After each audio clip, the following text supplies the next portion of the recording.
Това е отвратително. А ние не мислим, че не шапи е отвратително. Това направо се едно сега варене и ме сервира. Така. Аз по-хубаво изпил нас кестените. Понеже ме излекува от нещо. Там няма да пипаш. Тук не. Защо, мамо, така взимаш маслинките? Ти ли ги служивал?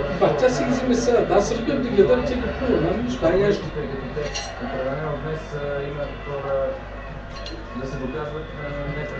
Еми аз слушам махам, ама на кой да махам на камерата? Тя не е изобщо с мен.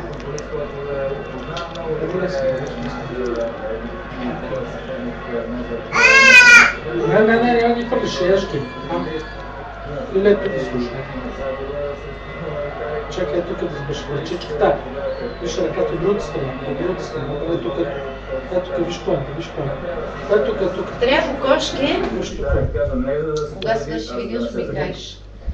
Аз първо се радвам, че дойде момента, който доста запалянковци, цялата спортна общественост, бих казал, в България го очакваше да дойде на крака световния шампион Италия. Мисля, че този мач специално така има доста предпоставки да бъде един голям спектакъл. Не само Италия като световен шампион, но с него идва един от най-добрите треньори, бих казал, в света, в лицето на Марчело Липи. Футболистите също са с страхотни качества, играят в